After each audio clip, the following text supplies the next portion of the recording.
And welcome to episode 6 of the Big Miller Basketball Show. I'm here actually in person live today with my co-host Nick Winger, and he's on my co-host. I'm actually, I'm saying, we all are a one entity here, but we appreciate you guys for tuning in. Welcome back to episode 6 today. We got Niger, as you guys can see here, remote. Me and Nick were actually able to sit down and get this thing done together today, and so this is going to be wonderful for everybody out there that able to tune in. Today we're gonna dive back in on the same thing. We all know it's February. Last week of February at that is crunch time. There's a few games left. There's a couple of tight spots that people are trying to squeeze into to make sure they get into their conference playoff spots. We also have a few district championships that have already kind of eclipsed. And then we got some guys moving on in the regionals, and we got some big plays. Some big games coming to determine seeding in the playoffs. So that's kind of what we're all deep diving into today. Appreciate you guys tuning back in for episode 6. Yeah, we're not going to get real cute today. We're just going to talk about games that happened and what's to come this week, and kind of like what Vic said here, and talk a little ball. Yeah. So, Nigel, what's up with you, brother? You been all right? Yeah, man, been doing good, man. Stay at the grind. Constantly moving around, trying to see what this basketball shakeup is going to turn out to be. So, trying to keep my ear to the courts and eyes to the TVs. No, definitely. We got a couple of brackets like we're looking at, obviously if it were to end today, we got a lot of that coming towards you. We got a couple questions we're going to throw at you. I think Nick even has a few questions for me as well. Where you want to start at, Nick? What you got? I'll tell you what, we can just dive right into this. I guess this is the only little cute thing we have for this episode. I didn't really prep y'all on it because I wanted y'all's raw answer on this. Yeah. When I moved to Jonesboro, everybody that I came across up here, they always said, basketball in the Northeast is different. And I got a chance to see it. Like I've seen it this whole season, but especially at the district championship, the 4A3, it was standing room only. It was like 4 or 5 rows deep in behind the goal. It was packed out. And it kind of got me thinking, it gets packed in Central Arkansas. It gets packed everywhere if it's the right game. I'm curious what you two think is the best area of basketball in the state of Arkansas. Ooh. I think so. I'll let y'all think on it, and I'll keep yapping a little bit. Yeah. I think what Little Rock does have over a lot of the other areas of the state, they tend to have the higher ranked players historically. So I think historically, you might show up to go watch a big name, but it doesn't necessarily mean it's the best fan base. So I'm curious, from a fan base, just fan engagement, what y'all think the best place to watch a high school basketball game is at? Nigel, I'm gonna throw it to you first, bro. Go ahead. Well, just right off the top, just Central Arkansas is just like one of the meccas, when you talk about high school basketball in Arkansas. But fan base wise, man, you can pitch that in a couple directions and probably hit on something. A traveling fan base. Shoo.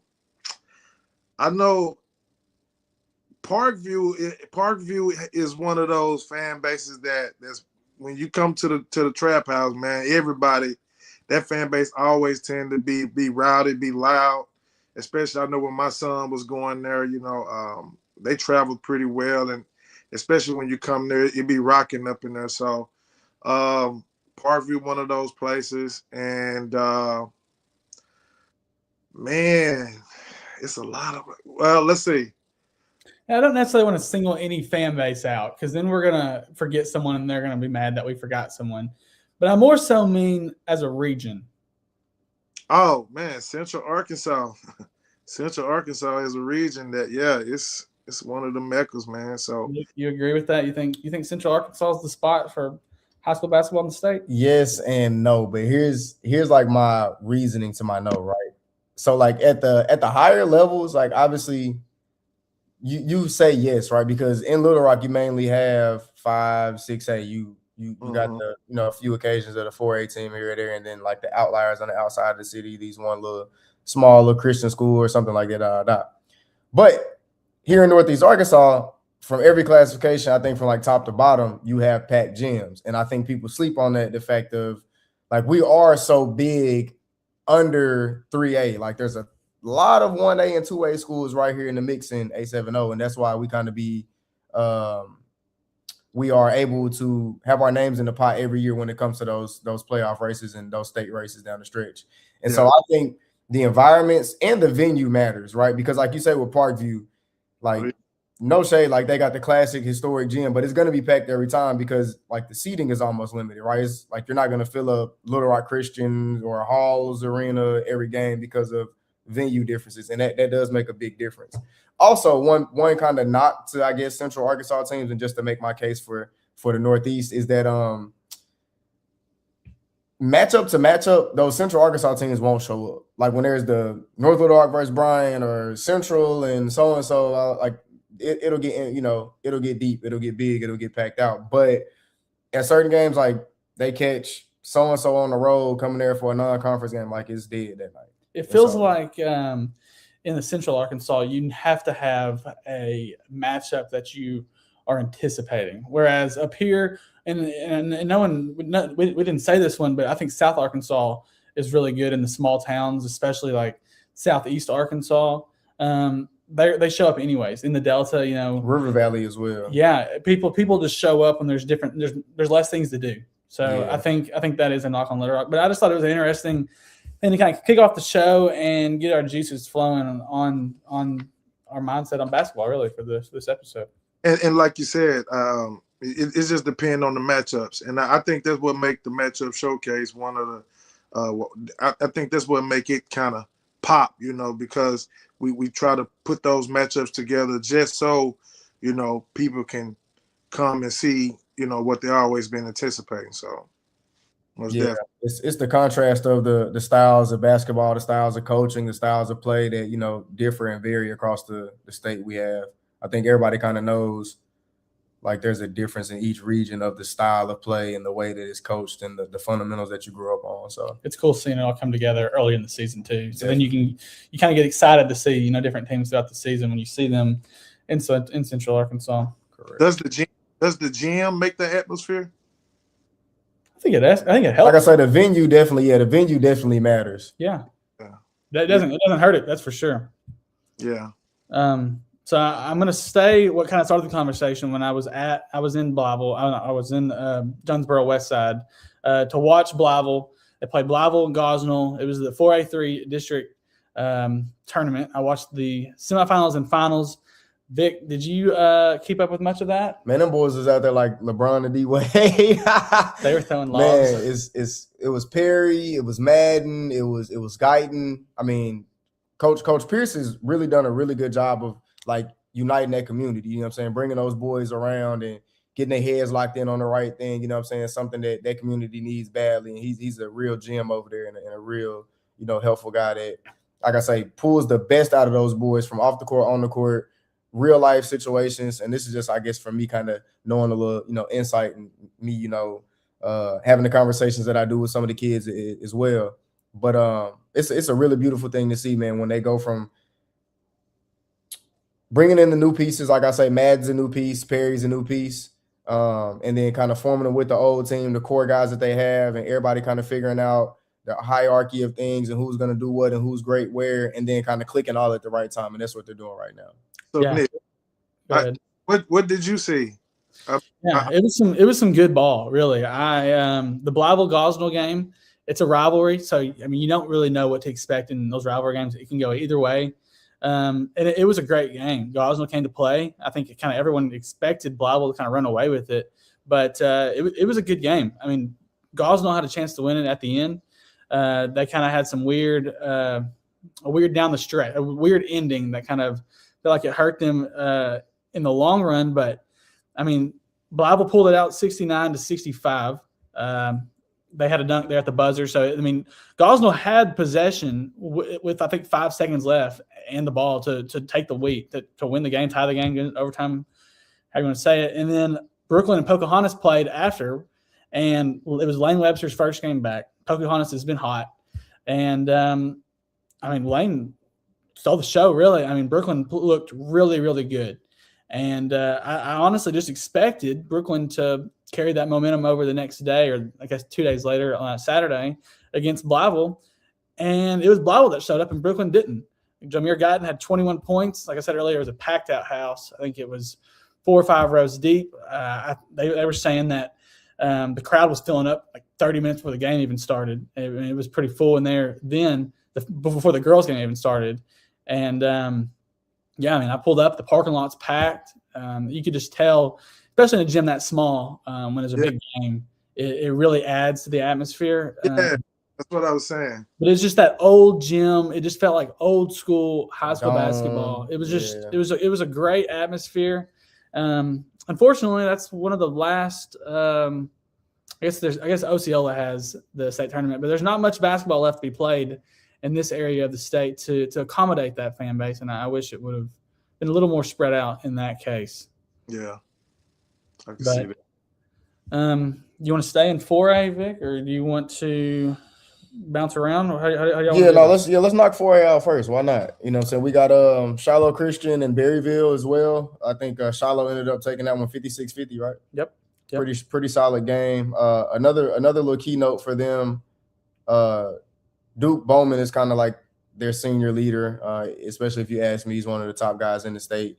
I've been saying it for a couple years now. He's kind of a sleeper. He just shows up, hoops, goes home, hoops, shows back up, hoops, and doesn't care who's talking about him and doesn't, Yeah. So really, really good guy, solid kid. He'll be at Simpson next year, D3 in Iowa. He's 30-0 in the conference, Nigel.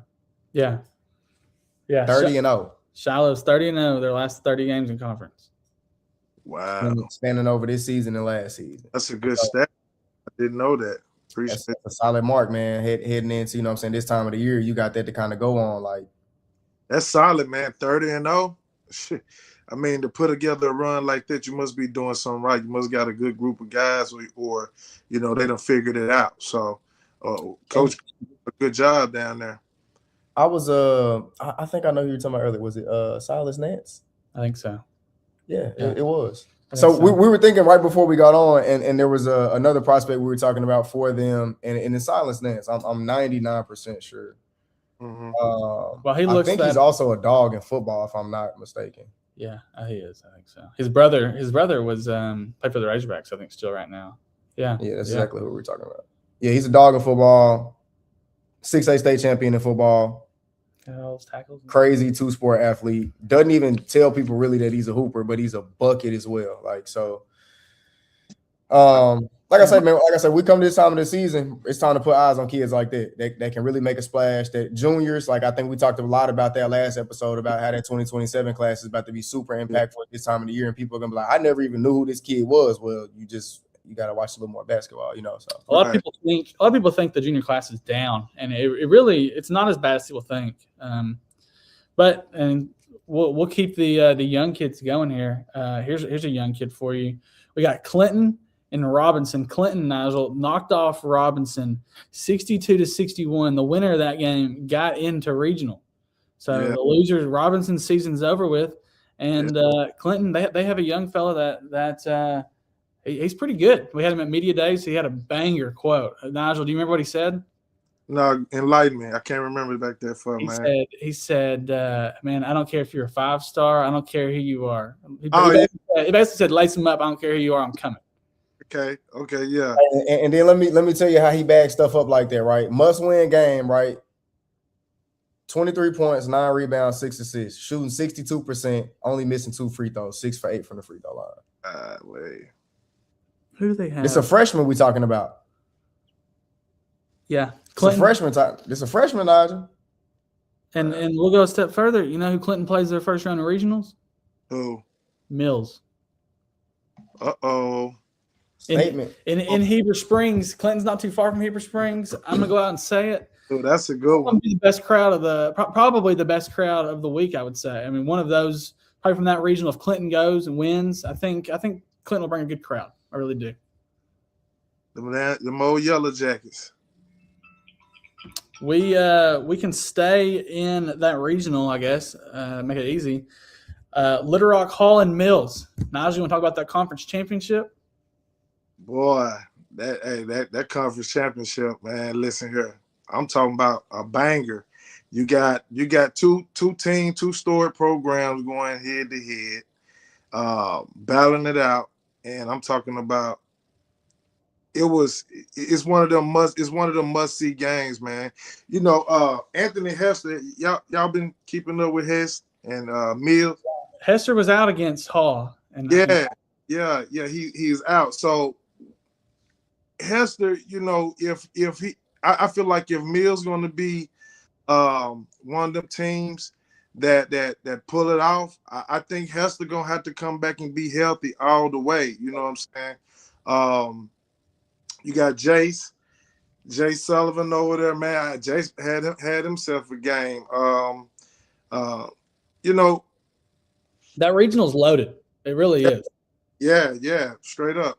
And see, I already knew Hall was gonna come ready to scrap out anyway because of what I seen down at the Rumble on the Ridge and just the toughness that they came with. So, and you know, you got Mills, Coach Coop, them coming in, had those guys pumped up, man. It was a barn burner. The side note, they're the only team to beat Farmington this year. Yeah. It's a super cool story, especially with everything Hall has going on. If the school does indeed go away, switch to a charter, it would be a fairy tale storybook ending to see that program come out on top. With a program with that much history, to see it go out the way it should, it would be really neat. But I mean, they have a tough stretch ahead. Their regional is they got some teams in there. I personally think they have a walk to the regional final. Honestly, I mean, they play CAC first. Yeah. That's a dub, if you ask me. No knock to CAC, great team. I just know Hall's very capable of going there, winning that game by double digits. And then they play the winner of Pulaski and Fountain Lake, which I don't see them having trouble with. Pulaski missing Baton is going to hurt. Koa's been doing incredibly well. I think we noted on that last week too. Koa's been playing out of his mind. That's such a great thing to see him develop. He's another one of those kids in the junior class that's going to be a guy to definitely keep your eyes on from now until he finishes. And then Fountain Lake's got Dylan Detmering. A lot of people don't know about the kid. He's a bucket. He's a certified bucket. If you don't know the name and you're listening right now, you're one of the viewers that's tuned in live, go search Dylan Detmering, Dettmerring, if I'm not mistaken. He'll give you a bucket. That bottom half is loaded too. The bottom half is for sure loaded, though. This is what we were going to get into, and you can go back and take it away with your next game. Yeah. So the next game, well, I guess that's one. We'll come to that one later because, well, I guess we're not about it now. One of the games I like to look at this week, one of the ones that I'm really looking and interested in, we have Morrilton and EStem. That's the first round of regionals. That game's that's a tough draw from both teams to kick it off. Now, Nick's thinking this might be a game of the week. Nigel, what you think? I think it might be, man. You know, just watching Isaiah and them come to life and just see that team kind of emerge like they always do around about this time. You know, Coach Zach, he always had them guys pumped up. Listen, Monty, you know, last year, how we kind of we said how, you know, who was it? They knocked out Forest City, how we said Forest City was going to knock them off. And, well, I'm not underestimating them this go around. I have to sit back and just let Monty do his thing because last year I thought Forest City was going, you know, beat them, but Monty did a heck of a job, had a heck of a game plan coming in, and those guys knocked down shots. I know he missing a few pieces, but that team is still one to watch. You know, that's a good matchup. That, you know, you put them on the scale, it's like this. Yeah, it usually feels like that first round of regionals. It feels like you know who's going to win type of thing. Yeah, but, in this one, it's not. And honestly, even the next game, you got Mills and Clinton. Like we were just saying, like that's if Mills doesn't show up, if they play the way that they played against Hall, Clinton might. You know. Yeah, man. I'm telling you, bro. Listen, I mean, it's almost like the 4A is similar to the 6A, but not as crazy. Right.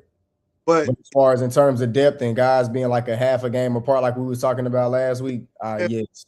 Yeah, so it's right there. You know what I mean? That's a trap game, man. If you have to edge one out, I don't want to put you guys on the spot, but I'm gonna put you on the spot. Who would you have to say edge that one out? To my Morrilton and EStem. Yeah.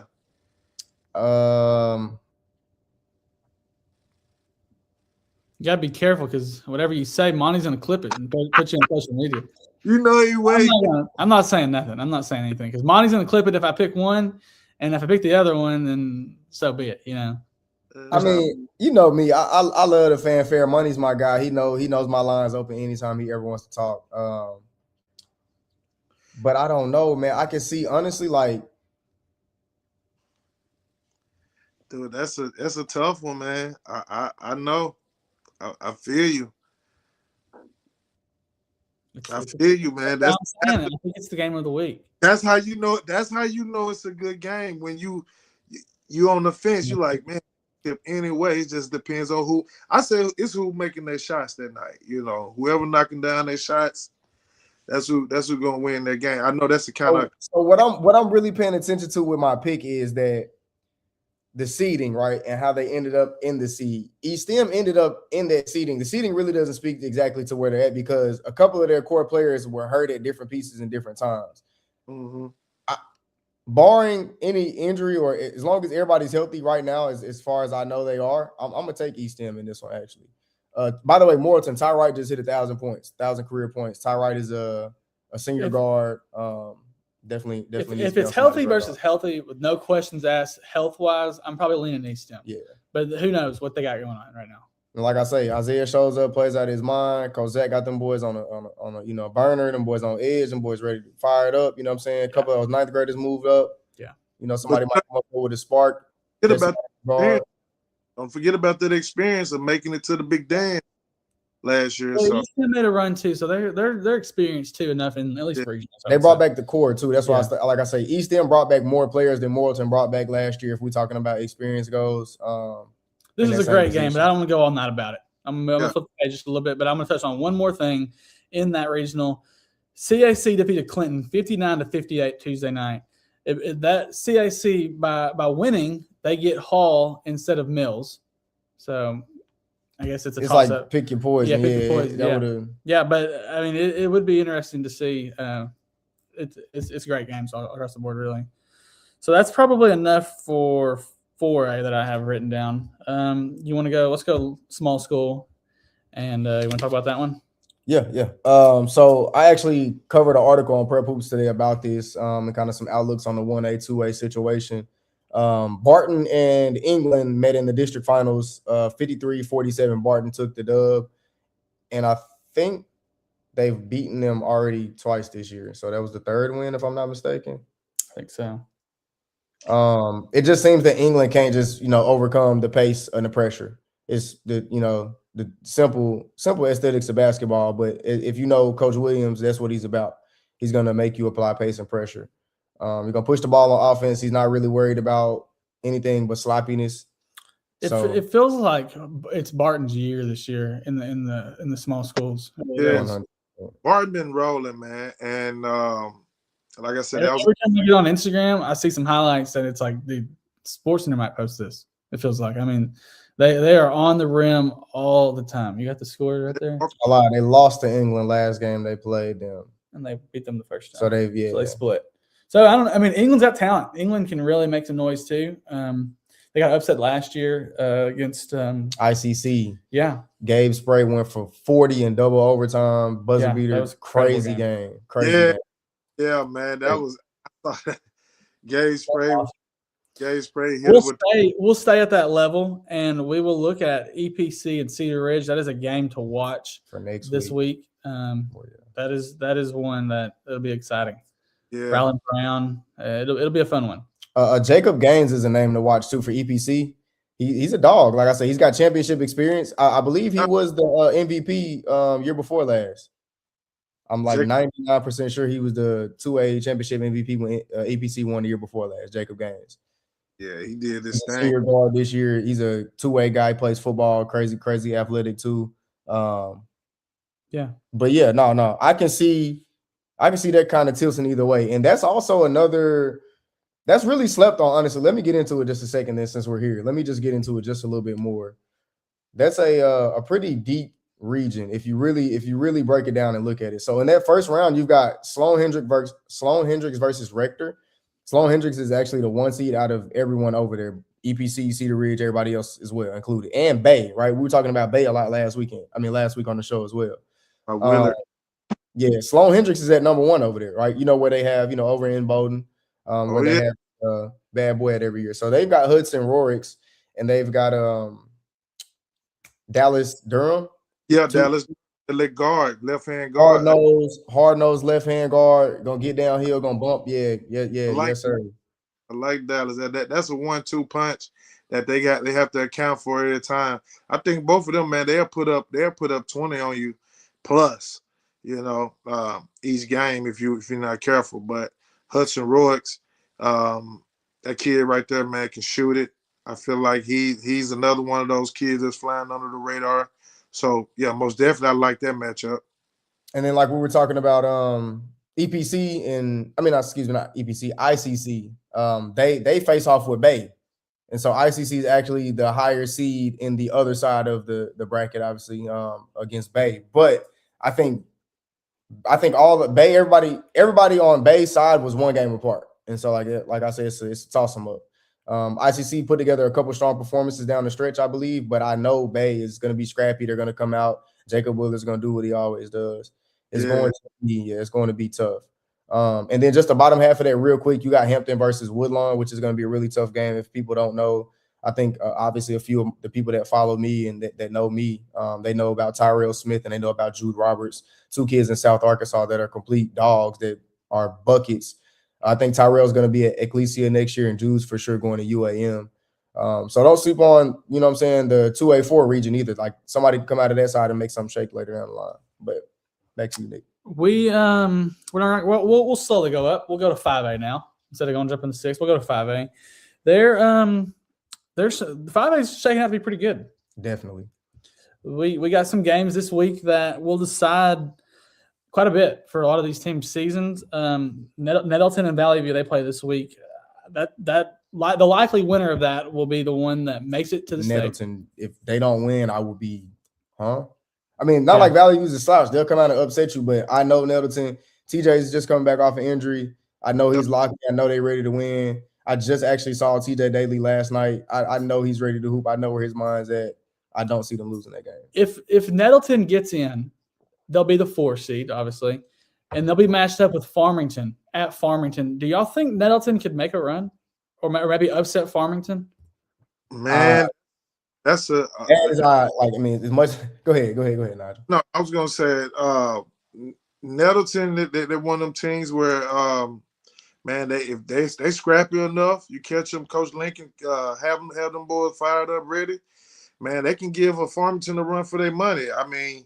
Hall had a chance, and they almost like a Hall, but besides the depth. But man, you get those guys scrappy and ready to battle, man. It could be anybody night. But I think Farmington got a little bit more than I think Farmington can edge that game, But hey, if they come to play, man, it's anybody night. I'm gonna say it as simple as it gets, and this is Farmington versus anybody. If you're more disciplined than them on that day, then you will beat them. But it's going to be extremely hard to be more disciplined than that team, and that's as simple as it is. Yeah, that's the perfect way to put it, really. Yeah. We'll stay in the Northeast. There's some big games up here, but first I want to kind of touch on West Memphis a little bit. And Nigel, I think you were kind of a little bit higher on them earlier in the year. I'll be honest, I saw West Memphis play against a Farmington team. I think it was like week 2 of the season, and it was ugly. And in the back of my mind the whole time, and I think probably Vic probably feels the same way as me here, I just kind of assumed, I kind of wrote them off. I just kind of assumed they weren't that good this year. And they got off to – it was a rough start, honestly. It was a rough start. But since then, they've really turned it around, and I kind of got to looking at the conference standings and to see how things would shake out, on a possible bracket. And I got to looking – they have 4 losses in conference, right? I think so. Let's double check. Tech, Marion. They lost to both of them twice. Marion, Tech. Yeah, so they have 4 losses in conference. They lost to Greene County Tech by 3 points and 5 points. They lost to Marion by 6 points and 9 points. And when the Marion's games happened, I just kind of assumed, it's a rivalry game. Who knows? Yeah. And then you get to looking at it, and they're in these games. And Yeah. I'm gonna give a shout to one of my guys, Gavin Cup. He's a Greene County Tech kid, and we were talking the other night, and he said, that's not a team I'd want to face. If they beat Alma in the first round, they're likely going to get Parkview. And he went out on a limb and said that's going to be a really sneaky, tough game for the Parkview. How do y'all feel about West Memphis? Sneaky tough game for Parkview? No. Yeah. Like they have some athleticism, but there's not enough firepower. Like, so one thing that I think I get this from coaching is because there are certain ways that you kind of base the style of how the game goes. I measure a lot on teams on how much they average points per game. If you're only averaging like 55 on the season and you're playing against a team that averages 72, the odds are you're going to lose. Yeah. Odds are odds. Probability is probability. It's just how I've always known basketball, right? And so when you look at stuff like that, you look at the wins that West Memphis has gotten away with, and there's a lot of games where they barely scored 40 points. There's a couple games where, like I say, it's really ugly. You know what I'm saying? And so there's games obviously where, like, you look and you see like they get over 60, but I think average is more around like 55 points per game. And that's just me roughly kind of scouting it off top of my head. And I don't think that's going to be enough to stick with Parkview, who's going to hold them. If we know, like we know, they're going to be a defensive team, and they're going to hold them very well, probably under 50 points. Yeah. Now, do you think we'll kind of back up off the Parkview train? Do you think West Memphis and Alma is a good game? That matchup's pretty much locked in, I think. That is a fire matchup. That is a good matchup. I do think that West Memphis, their athleticism and their defense, and that's what keep them in a lot of these games, especially with Marion. That defense. If you're able to lock in on defense, everybody know defense win games. So if they're able to lock in with Alma, keep Alma from shooting that ball, it can be a game. That's a stretch, but that'll be a good one. We'll touch on one more game, and I want Vic's opinion on this one. Up in that conference, you got Greene County Tech and Marion. I think the first time they played, I think a lot of people expected it to be a lot better game, and then Marion just put it on them. They really did. Vic, do you think that game's going to go any differently? I think they beat them by 20. It felt like a lot. I don't see it happening. Yeah. Like I say, differently, yes. I know. I don't want to say I know. Obviously, I don't know anything, but I don't see them losing by 30 almost again, like 29 points. I don't see them only scoring 30 points. I see them scoring 30 points a game off of three-pointers alone in a half. Like they hit 10 threes in a half as a team. So, like, I know that's kind of like anomaly for them on the season. But I also don't really see them knocking off Marion, especially like when all the marbles on the line, the way Marion's been playing all season long, like how determined I know they're going to be. I don't see that. Man, didn't you say last year about or was it this year? You were saying about way Greene County Tech was shooting that ball. Yeah, this year. It was this year. So now, I saw them play PA, and I think they hit. It felt like they hit a three every possession. Yep. They were not missing. You gotta try to take that away. If you can't take that away from a good 3-point shooting team, and they're able to get them shots off, though it can be a long night. So Marion, excuse me, Marion.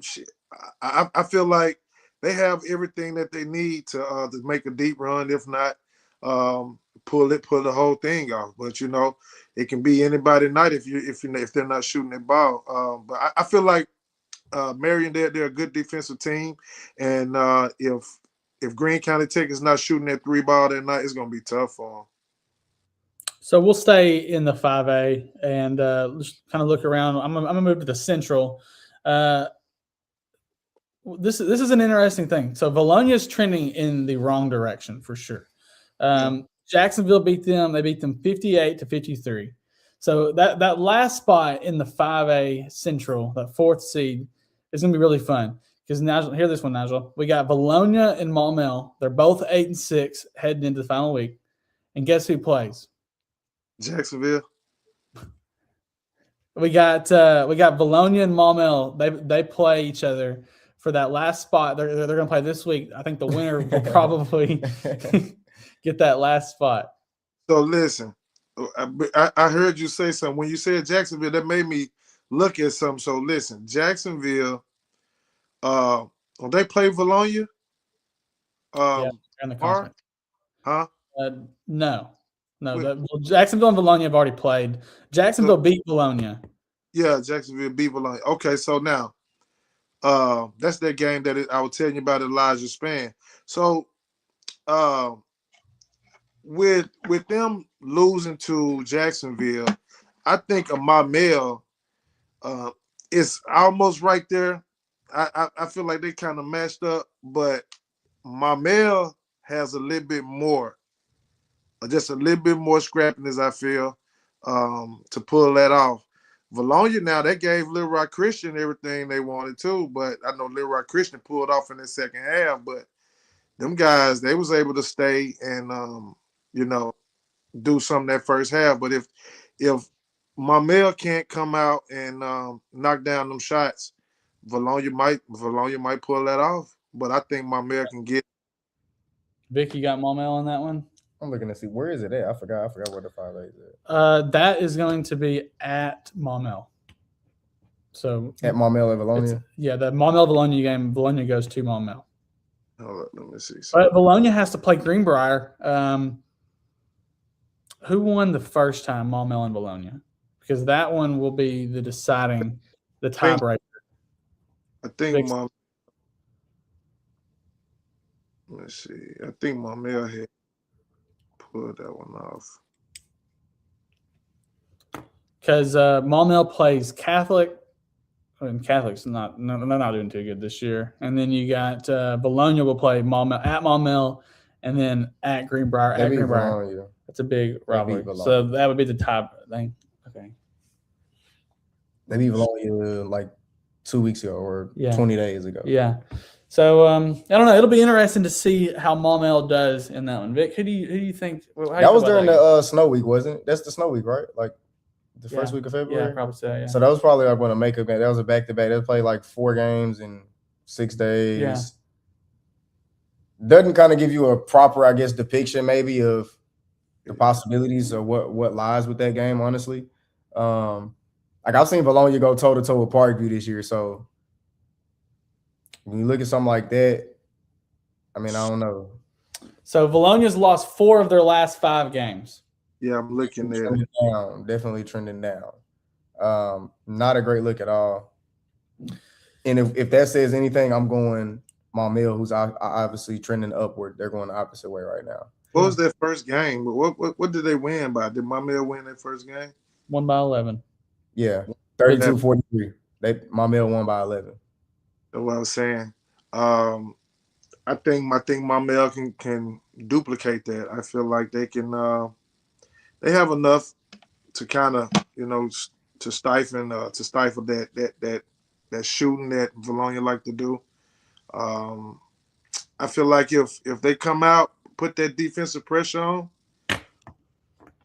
they can duplicate their win. I think that's all I have for 5A. I guess we'll move to 6A. Yeah, I think so. We have a fun one, Nigel. We got a rematch from last week. We have Bryant versus North Little Rock. This time it is in the north. Yeah. So, Nigel, how do you think? I was busy. I didn't get to watch that game. I don't know if you got to watch the live stream or whatnot. Sure. You think that game is going to replicate what happened last week, or how do you feel about that one? That game, it had a lot of ups and downs.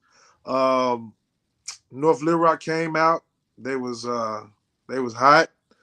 Elijah Bryant came out, shot 2 deep threes, and that kind of set the offense, the pace of the offense, the tone up for the offense. And I tell you what, Kamari Embiid, his game that first half, he didn't do what he usually do, but the second half, man, you can see where he impacted the game. You can see where his, I know RJ Young was doing his thing, but you can see where B start picking up the pace and start putting his footprint on the game, and they got back up within 5-6, and then it come down to the end to where North Little Rock, did where they wasn't making their free throws, and they gave Bryant a little light to win that game, but they was able to hold it off, I think, 1 by 1. Now, they going into North Little Rock, I think it's going to be a different ball game, man. You know how that Bryant don't lose back-to-back games, you know what I'm saying? The last time they lost back-to-back games, I think, was in the matchup showcase, and then they went on a 26-game winning streak. So I don't think they're gonna lose back-to-back games, man. I think they're gonna come out. They might edge this one over in North Little Rock. Vic, can I feel the same way about that? Yes, just because, like I said, we kind of know Bryant to be somewhat of a model of consistency, like you just got through saying. They're going to come out and give you that same kind of product. And we know, as we just talked about last week as well, North Little Rock is literally the opposite. They're the model of inconsistency from what you saw this year. That's not a knock to them. Like I said, they got so much they figuring out. They got so many new guys over there. They got size. They got 8 different lineups they could probably run. And the coach in me knows how difficult that is to kind of figure out all on the fly in one season. You know what I'm saying? It's not an easy task at all. And people try to make it seem like it's such a, bro, you should just do this, and it's nowhere near that. So, I think I can ride with Bryant probably getting one back on the home court, especially just with that bad taste in their mouth from losing the last one. Yeah. So go ahead, Nigel. Go ahead. No, I was just saying that's what I was just saying. I don't think they'll lose back-to-back games. I could be wrong, man. North Little Rock, they always in the mix. So, you know that. So we'll stay in the Central, and actually, I guess go to Central.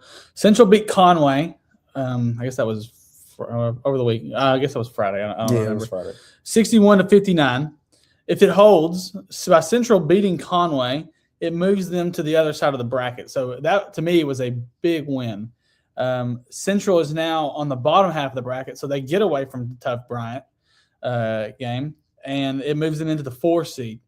The 5 seed, the Central, would match up with Bryant, and the 4 seed is a matchup with the Harbor side of the bracket. So, in my opinion, I would much rather be on the Harbor side than the Bryant side. But I mean, we've talked about this, I think, every episode since we had this show, that the 6A, it could be anyone's night, and I don't think anyone would be surprised at any outcome. Right, man. That's Central, but hey, you know just as well I do. That Central team.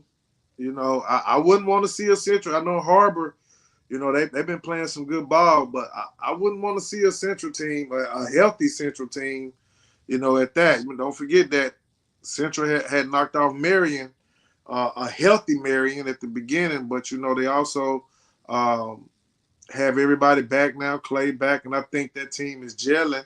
And I think getting a win over Conway the way they did in that close battle, I feel like it's only getting their mindset, that much more locked in, heading up there to the Harbor. Yeah. So Central plays Southwest this week, and it feels like over the year, like I guess over this year and the years past, you look at Southwest and it turns into almost like a trap game in a way. You get it's an upcoming rivalry, I would say. Obviously, North Rock and Central is the big one. Central and Bryant's a big one, but Central and Southwest, something about it. It's a weird game. What happened in their first matchup?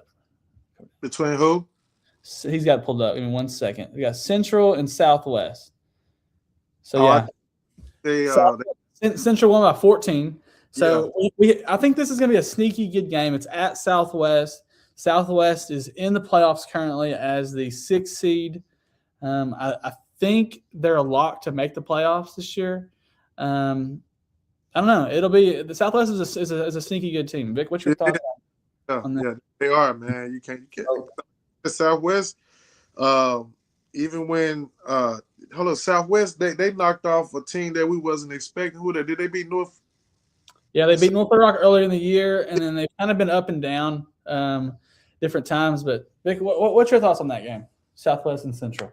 So I just went to check out Southwest play Jonesboro the other day, Friday, and I was surprised. There's a lot of different working pieces over there. And I think like any given game, maybe one kid is probably better than the other, or, not necessarily what you would call streaky, but just a couple of unsung heroes. You know what I'm saying? Any given night, somebody's going to be the unsung hero while somebody else stands out, and then maybe vice versa the next night. But I can definitely see them getting a win over Central. Central is clicking and looking healthy, though. Mm-hmm. So like I say, it's not like it's just they have a reason to get a win. There's nothing there on the table that really says Southwest will get a win. I'm taking Central if I had to put money on it, right? But there's nothing that doesn't also say that Southwest can't come in here and mix it up with them and knock them off and win by 5. You know what I'm saying? There's nobody that says that, especially from when you see those guys heat up, guys like Aiden Gill go for 20 or 30, you know what I'm saying? Stuff like that. It gives you the idea that as long as everybody else, like I say, the unsung heroes and the rest of the crew kind of comes along, they can probably pitch in and get it done, especially with it being at their house. Yeah. So we'll move on to the 6A West. 6A West, who knows? You know what I mean? Honestly, yeah. I don't think anyone knows what to expect from that conference any night. We had a fun one. We had Bentonville West. Buzzer beater. Yeah. How about that, Nigel? Landon Price knocked it down. Landon Price, damn near for I think about 2 feet past half court, 2 or 3 feet past half court. Was able to get the shot off last minute, knocked it down, big shot. The crowd went crazy, man. I had a chance to watch that on Twitter X, and then I went back. I said, let me watch some of this game. And man, it was a back and forth game. Both teams battling it out, man. It's just that last shot, and that's the 6A right there. That game was basically the go-to if you want to say how the 6A is being this year. That was the game, because Bentonville can beat them. Bentonville West can beat them. Fayetteville can beat them, and vice versa. You throw it up in the air. So Bentonville beat Heber beat Bentonville West. So they're doing it. So that game right there, man, it had everything. Landon Price, big shot. That kid tough, man. And if they're gonna make it far, Landon Price have to lead the way. That just got to lean on that part. Their toughness. So speaking of leaning on Landon Price, Vic, what's your thoughts on Landon Price? I was going to say he actually took over, I think, with that buzzer beater, or it might have just been the total points from the game, as Bentonville West all-time leading scorer, though. So that's just a cool little tidbit, cool little fact right there for everybody to know. He's now the all-time leading scorer over on Gamble Road.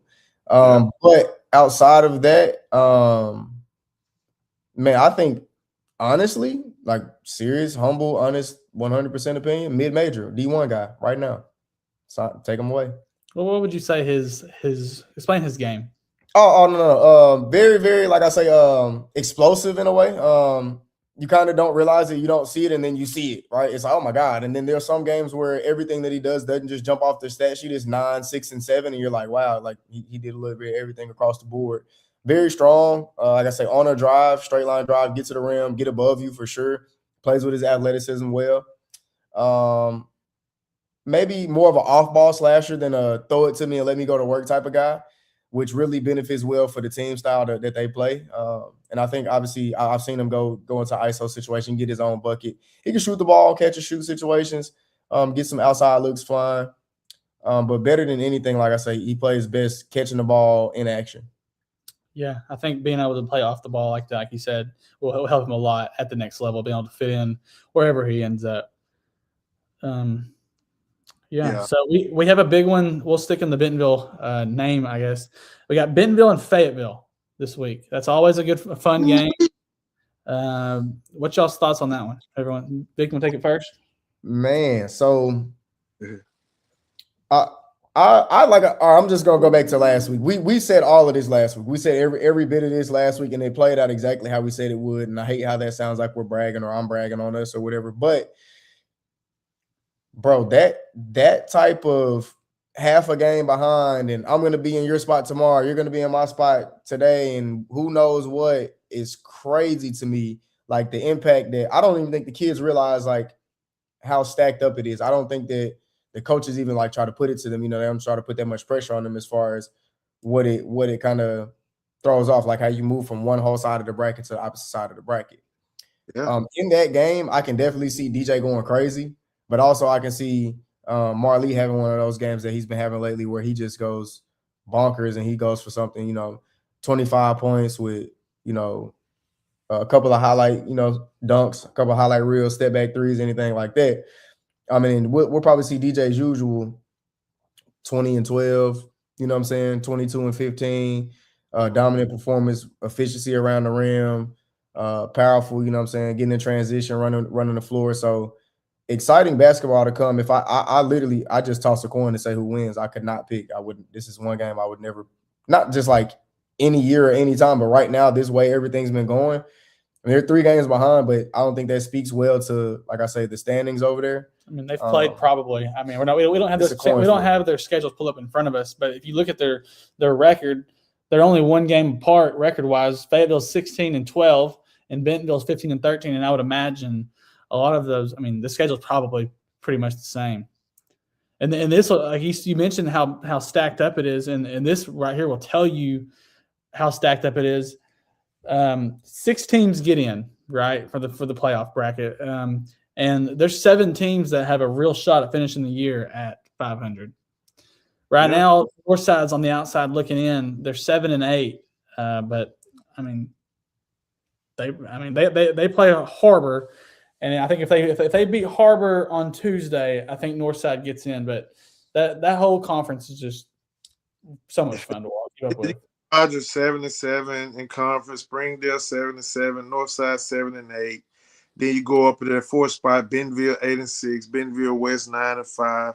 So that game that Bentonville West won kind of put them in the 3 spot. It's like that buzzer beater was huge. Like I say, I don't think the kids realize like the type of impacts that this is having on the playoff outlook, which it's not for them really to notice. Like I say, it's more for guys like us, but. It's great. It's really, really fun to see. It's really exciting to see how it happens. Yeah, I like that. Yeah, it's wide open. So that's everything I have written down. I don't know if we have anything else that we want to touch on. Nigel, you got anything? Well, I always like to shed light on some players, that's going up under the radar, or, just kind of shed some light, give them some love, man. And I know Jacksonville had been having a season, but they done got better from the previous year up to now. So I wanted to shed some light on sophomore Elijah Spann over there, man. That kid, he averaging 17 points, 7 rebounds. He been doing this thing over there. I know the other night he played Vilonia, had a good game. And I know he fly up on the radar just because the program is not as sexy as it was, in the previous years. But as of right now, I think he's holding down the fort. And I just wanted to shed some light on him. Me and Coach were talking about it, and I was like, yeah, man, he most definitely been doing his thing. I just haven't had a chance to get over there as much and just, put my eyes on him as much. But just wanted to shed some light on him. Those guys, I think Coach Mark is doing the best with that group, and I think he's squeezing every inch of effort up out of those guys. So most definitely want to shed some light on him. If y'all know of a guy or a player that you want to shed some light on that typically just flies up under the radar. Elijah will be a fun one to just keep an eye on, the rest of the way for his career. I think he has potential to be really, really good. And that class is loaded. Yeah. Go ahead. No, I was just saying Jacksonville young, man. That whole team is young. Bunch of sophomores, freshmen. Yeah, sophomores over there. Yeah. I was going to shout out another sophomore as well, class 2028. My guy, Jace Gatlin over at Sheridan. We did talk a little bit about the 5A situation. We did not mention Sheridan for real, who's pulled through really well. this season. They're 22-6 overall with an 11-2 record in the 5A South. Their only 2 losses in the conference came to Benton, who's obviously the number 1 seed. It's gonna be really hard to knock them off. But his last 3 games, he shot. He scored 19 points, 3 rounds, shooting 6 for 6, 100% from the free throw line in that game. 17 points, 8 in the paint with 2 3-pointers made, a couple other buckets outside of that. And then just his one of his most recent big games was his second, might have been third 30-point game of the season. 6 for 11 from 3-point range, 54%, man. So shout out to Jace Gatlin, since we just shouting out guys right now. I also have one more kid. This is probably one of the most underrated sleeper seniors in the state. Like I like when I say sleeper seniors, I mean like there's a lot of kids like you're known in your area. Blah, blah. Like I mean, this kid's like not known probably even past unless you play against him. Like not even your area. Unless you played against him, you're like, I don't even know who that kid is, but he gave me a bucket. Landon Burley plays for Columbia Christian. His last 4 games is 30 points, 4 assists, 21 points, 4 assists, 20 points, 3 assists, 30 points, 5 rebounds. And so like a sleeper, like I say, just he's got social medias and stuff like that. So if you're somebody out there listening, you want to go check him out, go check him out. Landon Burley, Burley is the last name. Talented kid. That's a pull. I'm not even sure where Columbia Christian's at, to tell the truth. There you go. Yeah. I had a kid pop across my timeline, man. I had the chance to look into a kid named Landon Cox. Y'all heard of him? 14-year-old kid. Yeah, I know his dad real well. Plays down at Dewitt. So I coach one of his teammates during the summertime. I also coach Jace in the summertime for Arkansas Assault. Just a little tidbit, throwing it out there. What's up, guys? Landon was at my camp as well. So I had a camp in South Arkansas, right? I did the Vortex Sports Blueprint Skill Series. Something that I'm just gonna kind of be bringing to different underserved parts of the state for kids for free. You know what I'm saying? So just throwing that out there as well. But Landon has been a standout, man. I noticed Landon the year before last, he was in 7th grade playing up, and I was like, man, this kid's pretty tough. You know me, I'm just doing my little thing, walking around. Hey, what's your name? Just putting names and faces together, and then okay, you got an older brother named Xavier, don't you? He's like, yeah. So Zay Cox is another name to look out for. Well, of them. Yeah, that's why I was gonna say those Cox Bros, man. They've been kind of doing their thing down in Dewitt. I've been doing damage down there. Yeah, I've been hearing slowly. I've been hearing that name here and there slowly. It's kind of emerging more and more. So I'm poking my eyes down and trying to see what they're doing more. So most definitely want to shed some light on that. But yeah, man, that's pretty much all I got. I don't know. I know we can talk forever, man, but I know we try to put a lot into a small space and a small time frame. So, yeah. Is that everything for you? Yeah, I'm good. Well, we appreciate you all for tuning in to episode 6 of the Big Miller Basketball Show. We got some fun stuff coming down the pipe on all of our social media pages. It's going to be a big week with regionals and everything else. Yeah. My bad. We didn't get the comments. That's one last thing we're supposed to do. Shout out to Javen Bullock and Kyrell Black from Northside High School. Both 2027 kids. I'm very familiar with both names. My bad. That's one thing we were supposed to do. That's what we are always going to end the show with, everybody, for watching the Big Miller Basketball Show. If you do drop a comment, if you do talk to us, if you do get in the chat, we will be sure to hit the chat at the end of the show and shout out whatever comment you say or talk about, chop up whatever topic you present for us. So we appreciate the input. And I also want to say this, and this is just, I know some of the coaches, if y'all are watching, please feel free to reach out to us and just keep us up on what's going on with your program, what's going on with the players, man. Give us some stats, reach out to the DMs, hit us up with some stats. That way we can keep up as well. I know it's hard, like I told you before, it's hard to be in, 15 places at one time. We only can do so much. But just please work with us. Hit us up with the stats, man. Hit us up with what's going on with your program. We'd love to hear from it. And you never know, man. It's something that could possibly get the program and get the players more exposure. So that's what we're trying to do. Yeah, this was a great episode. I'm looking forward to another great week of basketball. closing out the regular season for the bigger schools and regionals for the smaller ones. It'll be really fun. I think next week we'll have some fun episodes with state tournament previews. So it's something to keep an eye on. Some first look reactions on matchups, and I think it'll be a fun show moving forward. Yeah, no doubt. Almost that time, almost on that road to Hot Springs, everybody. Almost. Man, congratulations to all y'all, man, and good luck to all the teams, to all the programs and schools out there. Good luck to y'all, man. Y'all play hard and do your thing.